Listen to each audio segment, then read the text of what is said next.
presencia de la diputada. Hola Lourdes, ahí te veo.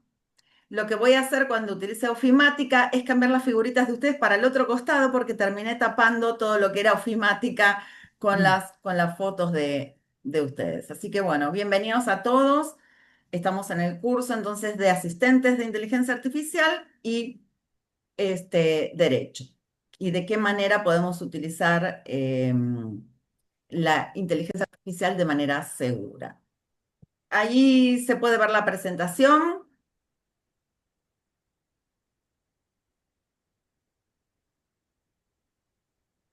Voy a correr los números, lo voy a correr esto para el otro lado. Ahí la pueden ver, el que necesite, yo después se la paso en un Google Drive, se las paso, no hay ningún inconveniente. Se puede ver seguro, ¿no?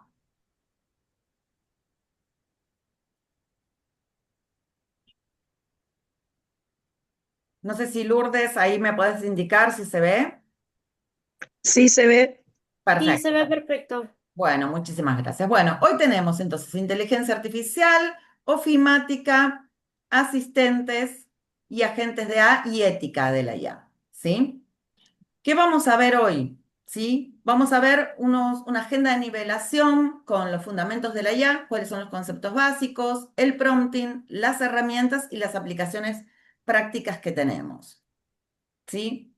Acá, espérenme que acá está ingresando Patricia Gómez, ¿sí? Sepan que la inteligencia artificial es una rama de la informática que desarrolla sistemas capaces de realizar tareas que normalmente requieren la inteligencia humana, o sea, lo que nosotros usamos a través de esta herramienta de inteligencia artificial es una herramienta que nos permite automatizar procesos, ¿sí? Que en líneas generales requieren inteligencia humana. Así como antes se hacían los recibos de sueldo a mano y surgieron los sistemas contables que también tienen un algoritmo, pero no inteligente, ¿sí? Que va paso por paso, se le pone el bruto, se le ponen los conceptos de descuento, los conceptos de pago y surge el neto.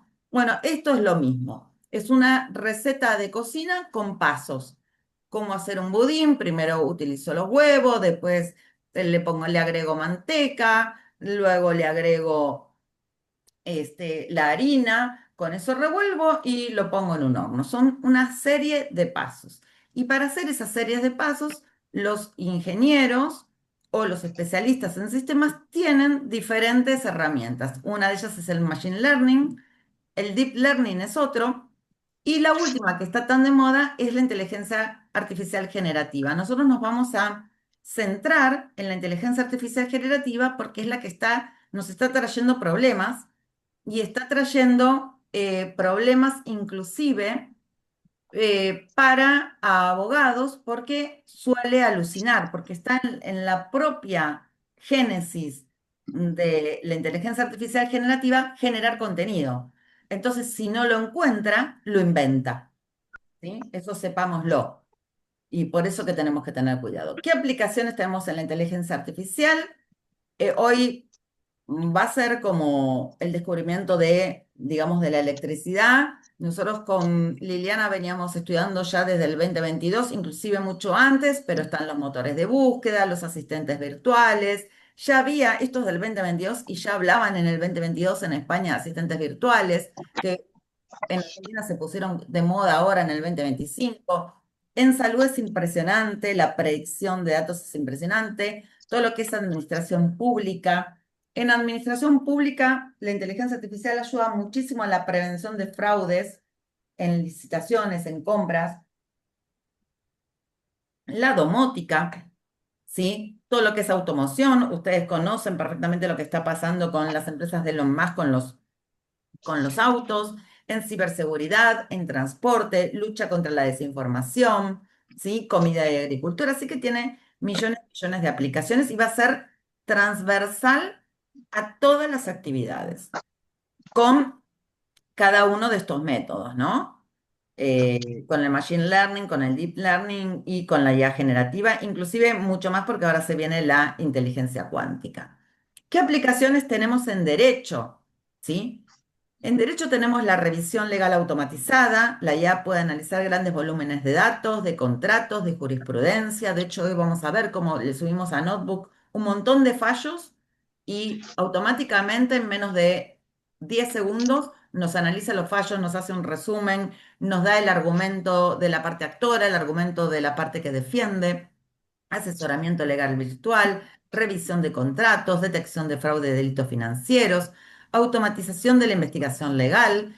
Nosotros hoy generando un agente IA, David Mielnik tiene la tecnología para generar un agente IA y automáticamente se conecta con el PJN, se conecta con tu Lex, te sube la información, te informa qué es lo que tenés que hacer, le informa al cliente, es una genialidad, ¿sí? Entonces, y la predicción fundamentalmente de resultados judiciales, eso que solíamos hacer mentalmente, ¿sí? Uy, la sala 2 falla de tal manera, la cámara en laboral tenemos este problema, la sala 7 falleció tal persona y ahora está vacante y puede llegar a suceder tal cosa. Entonces, eso que hacíamos mentalmente, bueno, un Excel, hoy lo tenemos mediante, si bajamos todos los fallos de la sala, es perfectamente predecible por tema, ¿sí? Por instituto del derecho.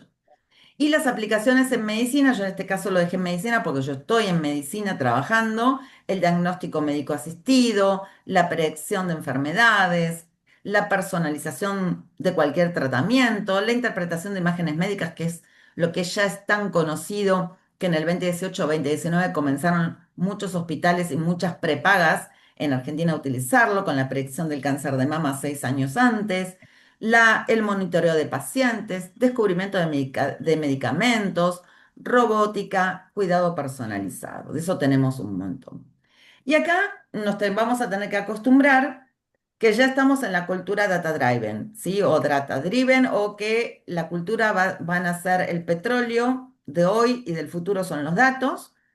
Y lo que antes hacíamos de manera analógica, esa etapa descriptiva, cuál es la situación, la etapa predictiva y la etapa prescriptiva, cuando tenemos muchos volúmenes de datos, si tenemos dos trabajadores trabajando, eso lo vamos a ver de manera, lo podemos hacer de manera analógica, ¿sí? El dueño de una pyme que tiene solamente dos trabajadores, tiene a la gente en su cabeza, sabe perfectamente quién llega tarde, quién llega temprano. Pero cuando tenemos una empresa que está dispersa en todo el país, va de La Quiaca hasta el sur, ¿sí? Nosotros necesitamos hacer un análisis y ahí podemos, fácilmente en segundos, ¿sí? Analizar y ver y poder armar una etapa descriptiva, una etapa predictiva, que es lo que va a suceder el día de mañana, y prescriptiva. ¿Cuál sería el remedio para tal situación en donde, por ejemplo, si tuviera equipos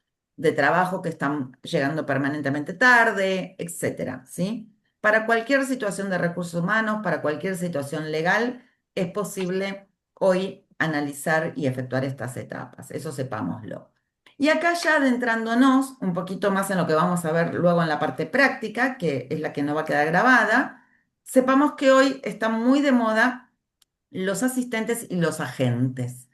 ¿Y qué diferencia tenemos que hacer entre ambos dos? Fundamental. La diferencia. El asistente no va a tomar una decisión por sí mismo, pese a que para mí tiene una incipiente decisión, porque yo puedo crear un asistente GPT, le puedo cargar una descripción del puesto, le puedo cargar diferentes currículums y decirle que me diga cuál es la mejor persona para el puesto. O sea, termina, ¿sí? Influyendo en las decisiones, pero no toma una decisión por sí mismo. En cambio, el agente sí ya toma una decisión autónoma, se comunica con el cliente, ¿sí? Si nosotros le definiéramos ese proceso, le dice que va a tener una segunda entrevista en tal fecha, automáticamente arma todo el proceso, ¿sí? Los asistentes responden consultas específicas que le vamos a hacer y hay que tener un poco cuidado con las alucinaciones. El agente actúa con independencia. El asistente requiere instrucciones claras y detalladas. El agente realiza tareas complejas y de supervisión constante, ¿sí? Eso es muy importante que la supervisión sea humana para todo. El asistente depende completamente del usuario en la toma de decisiones, aunque ya vimos el tema de los CVs. El agente, ¿sí? Se puede automatizar todo el proceso. En general utilizan APIs o herramientas intermedias de automatización como Make, como N8N o inclusive hoy muchas plataformas de las que vamos a ver ya están desarrollando sus propios agentes, ya tienen su IA agéntica, ¿sí? Funcionan bajo supervisión, el asistente y el agente actúa. Actualmente hay agentes integrados en asistentes, por supuesto. Les comunico que la agencia se refiere a la capacidad de un sistema de IA para actuar de manera autónoma. Esa sería la diferencia fundamental entre asistentes y agentes, que para nosotros es fundamental entenderlo, que vamos a tener dos. Los beneficios de la IA generativa en derecho van a ser 100% eficiencia, porque nos ayuda a automatizar tareas administrativas y repetitivas, la escalabilidad, ¿sí? Porque podemos montar todo un sistema 24/7, la personalización y la consistencia, ¿sí? Por supuesto, siempre atrás el control humano. ¿Qué tenemos acá con la IA generativa que está tan de moda? Que es la que genera contenido, a diferencia de las otras. Una puede ser la calidad y la precisión. La calidad no siempre va a depender de la instrucción. Hay algo que se llama prompt. Como montado en el mundo. ¿Cómo? Perdón, hay algo que se llama prompt, ¿sí? Que es la instrucción que nosotros le vamos a dar a la IA generativa. Y vamos a ver, todo el mundo dice, bueno, la calidad, en función de la calidad del prompt que vos le das, va a ser el resultado que vamos a tener. Vamos a ver que hay un montón de experiencias, hoy no creo que lleguemos a esa, pero hay una experiencia de un video en donde una persona le pide 87 veces que le mejore la foto y la persona empieza siendo morocha de ojos marrones y termina siendo de tez oscura con ojos celestes. O sea, no siempre la calidad, ¿sí? del prompt termina en la calidad del producto. Por eso, como en la esencia de la IA generativa está el generar contenido, cuando no lo encuentra, lo inventa, tenemos que verificar bien con la calidad y la precisión, ¿sí?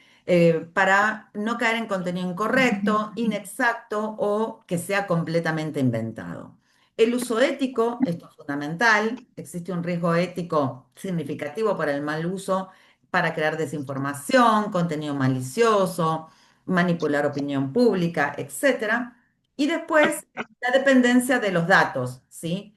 La calidad del contenido generado va a estar en los datos de entrenamiento que nosotros le demos, va a ofrecernos una calidad en ese resultado. Y regulaciones legales que por ahora Argentina tiene muy poquitas y prácticamente ninguna obligatoria, salvo un tratado internacional que suscribió, que todavía no lo terminaron de firmar, no está suscrito totalmente, y el convenio 108, que yo les diría que es el más importante de todos.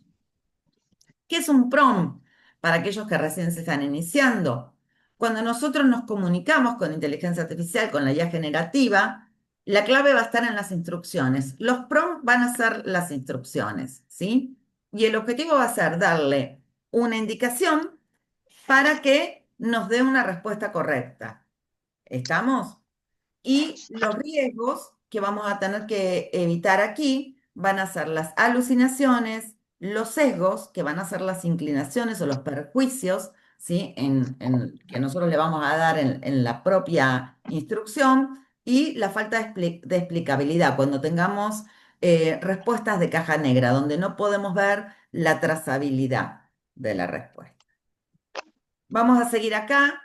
Hay tips efectivos para que ustedes puedan hacer un prompt, ¿sí? Especificar el contenido del objetivo, la iteración y refinamiento, el role-playing. Hay una iteración que es invertida, que es preguntarle a la IA cómo puede mejorar ese prompt, no conformarse nunca con la primera respuesta, especificar estilo y tono, etcétera. Hay una guía acá de Freddy Vivas, que yo les recomiendo que lo sigan en las redes, que él estableció 19 fórmulas para poder hacer los prompts correctos. Yo en materia de recursos humanos desarrollé para todas las técnicas desde reclutamiento y selección, capacitación y demás, fui desarrollando todo como un libro de prompts en materia de recursos humanos, pero en general las instrucciones tiene un modelo, por ejemplo, RTF, papel, tarea, formato, donde nosotros definimos el rol, que debe asumir la IA, especificamos la tarea que tiene que hacer y le damos el formato de salida deseado. O le agregamos el contexto, ¿sí? O le agregamos la caracterización o la requisición, o le damos ejemplos. Hoy vamos a ver, si quieren, cuando generamos un asistente de IA, por ejemplo, para hacer una revocatoria o para contestar una demanda laboral, cómo, ¿sí? Em, le vamos a dar esa caracterización, la requisición, los ejemplos, los ajustes, hasta conseguir el prompt correcto, la instrucción correcta, y esa instrucción correcta es la que va a ir agregada a nuestro asistente de inteligencia artificial. Herramientas tenemos un montón hoy en el mercado, algunas son gratuitas, otras son pagas, pero las más comunes son ChatGPT, Perplexity, DeepSeek, ¿sí? Hay un montón. Y las que yo les recomiendo para la IA generativa serían ChatGPT, Gemini, Grok, Perplexity, Notebook LM, Doctia, que es la que más me gusta porque es un sistema cerrado, Copilot, que también lo podemos integrar a Ofimática, Claude de Anthropic, son todas muy buenas. Por supuesto, no trabajan de la misma manera los sistemas gratuitos a si ustedes comienzan con el sistema pago, ¿sí? Porque el sistema pago tiene más capacidad, tiene más amplitud de ventana para procesar datos y para contestar a ustedes, para poder procesar información y para poder darles a ustedes mejores respuestas. En el caso de Perplexity, fue uno de los primeros que empezó a perfilar. Perplexity perfila, les diría que casi a la perfección, cualquier persona que tenga hoy redes sociales, ¿sí? Así que acá yo les dejo más herramientas y estrategias del prompting para profesiones legales, ¿sí? El definir el rol. A ver, permítanme un minutito acá. Permiso. Lo que tiene Perplexity es que te da fuentes que vos podés corroborar. Te tira el link directo y vos podés corroborar. Es verdad, Lourdes, sí. Sí, Siempre y cuando sea pago, por ejemplo. sí, hay que decirle, sí, sí, hay que decirle que te traiga el link. Todos los demás también, algunos también te traen fuentes y te traen el link, sí. Sí, sí, sí, pero perfecto tu acotación. Gracias. Y acá lo que van a tener que tener muchísimo cuidado en la parte de estrategias del prompting es el prompt inicial bien detallado, ¿sí? Hay que poder definir el rol específico del profesional, si somos, inclusive si hacen iteración, les va a preguntar, ustedes van por la parte del actor, por el demandado, ¿sí? De establecer el contexto, si es un estudio, si es para una empresa, especificar el objetivo claro, medible, determinar el formato. Fraccionar las tareas, hoy por hoy todavía yo quisiera bajar una causa al PJN que me la analice toda, pero primero que no se puede bajar toda por ahora, y después que todo junto a veces es imposible. Entonces, si nosotros queremos generar asistentes, lo mejor es generarlo, por supuesto, por autos, por expediente, pero a su vez por secciones muchas veces, o sea, por tarea que tenemos que hacer. Demanda por un lado, contestación de demanda por el otro, en notas que le podemos hacer a comunicación a nuestros clientes, la prueba, ¿sí? Todo eso, alegatos, demás, todo eso conviene tener un asistente para cada uno de esos pasos, digamos, o institutos, en el caso de los institutos laborales, o para cada paso procesal que tengamos. Eso tengámoslo presente. Y marcos éticos y regulatorios, ya terminando, porque ahora después vamos a entrar en lo que está pasando con la IA generativa y algunos abogados, sepamos que hay normativa que es vinculante. Argentina todavía no tiene ninguna vinculante, salvo el convenio 108 cuando se ponga en marcha, que es un convenio muy viejo y le agregó en la última reforma le agregaron las decisiones automatizadas. La decisión automatizada es lo que toma el algoritmo, ¿sí? Pero sepamos que en el mundo ya está la ley de Nueva York en materia de recursos humanos, la ley, el Reglamento General de Protección de Datos, el reglamento de la IA en Europa, que se puso en marcha el año pasado. Nosotros tenemos el convenio 108 sobre tratamiento automatizado. Futuros convenios internacionales, OIT y otros organismos multilaterales por ahora no han sacado ninguna normativa vinculante. Sí hay un tratado internacional el año pasado en donde hay 11 países latinoamericanos que lo suscribieron, pero por ahora el único que lo ratificó es Uruguay. Tenemos una ley de Perú con muchísimo impacto en materia de recursos humanos y demás, ¿sí?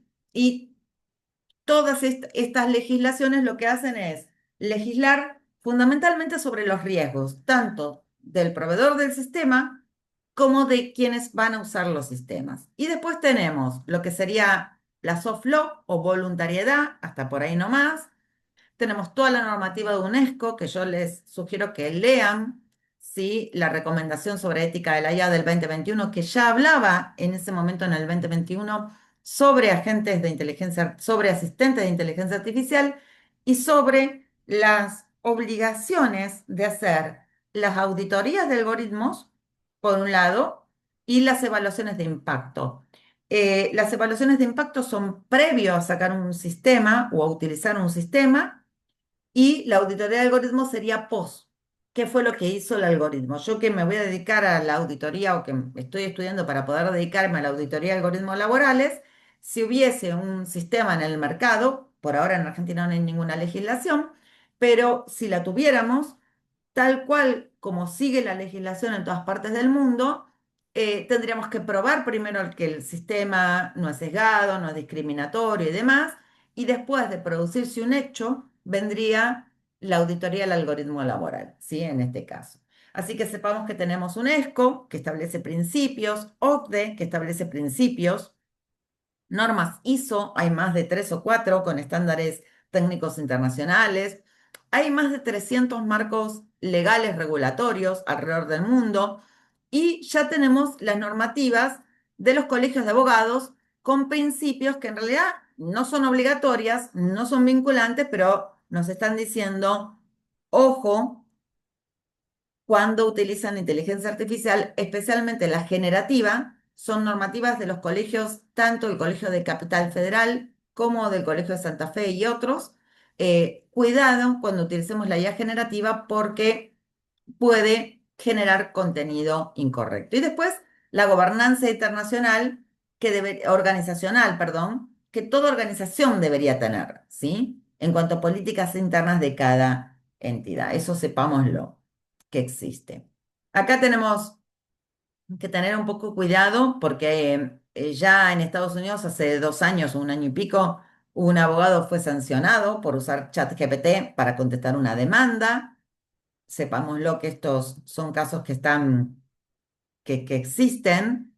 En el caso, tenemos que tener muchísimo cuidado cuando compartimos información, porque los asistentes nos permiten compartir, porque ya hubo filtración, hace 2 meses hubo filtración en Google de eso que compartíamos y por ahí estamos compartiendo o datos sensibles o tenemos que tener muchísimo cuidado porque en el caso más que de compartir datos sensibles, también el día de mañana le podemos dar el puntapié a la contraparte para que se entere antes de tiempo y nos conteste, porque esto no sabemos cómo va a crecer.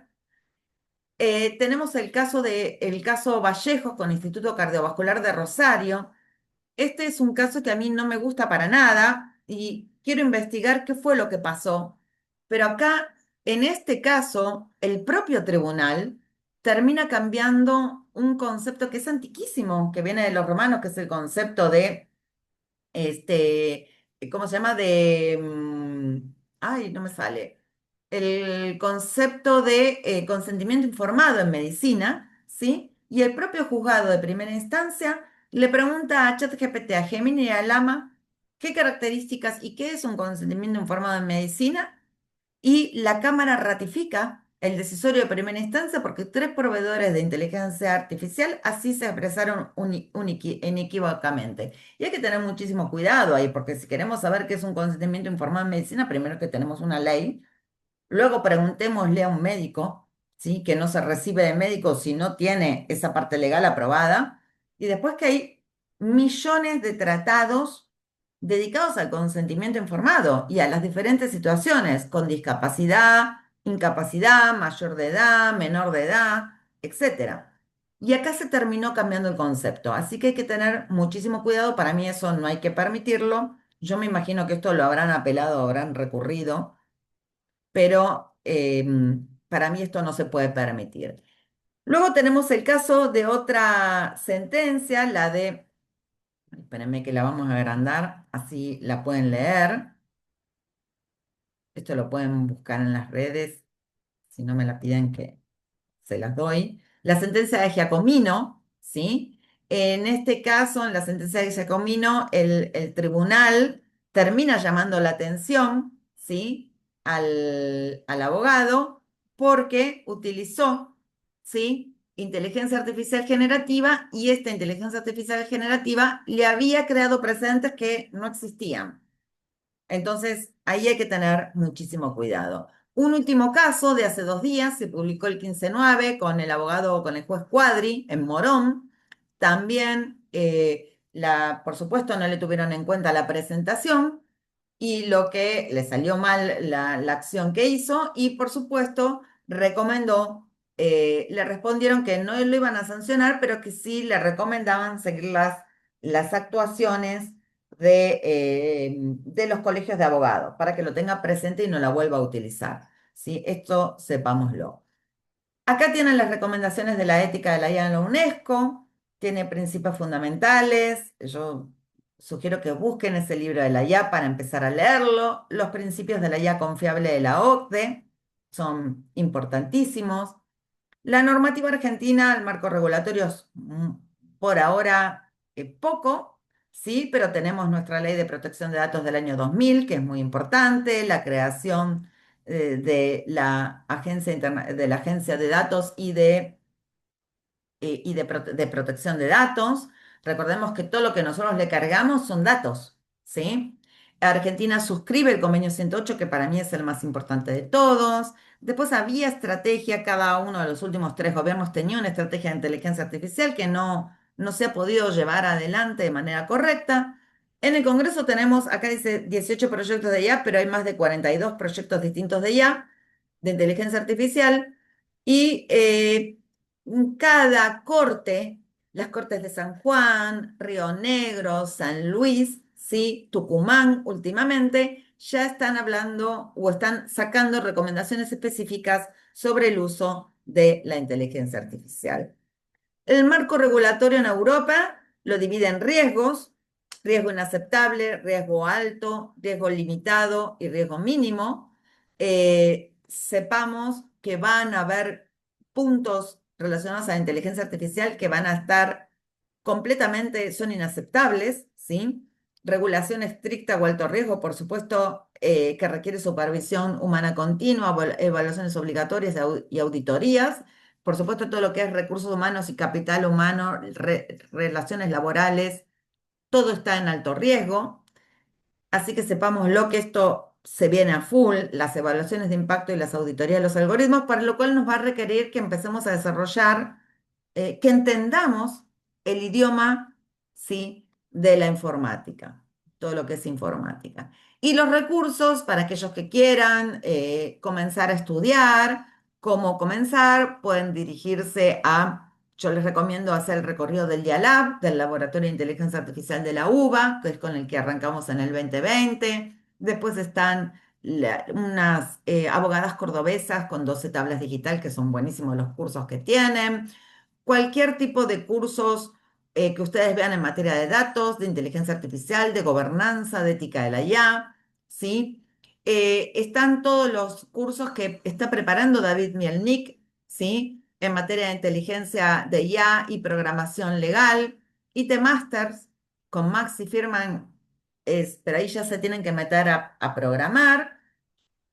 Hay academias como Daxus y demás, hay un montón, ¿sí? De academias en donde pueden empezar a formarse con cursos cortos, y si no, tomar los cursos de posgrado, de maestría, etc. Bueno, esta sería la exposición por ahora, la exposición conceptual, ¿sí? Para que estemos todos nivelados. No sé si lo que yo voy a hacer ahora vamos a adentrarnos en la parte práctica, es dejar de grabar. A ver si lo puedo parar.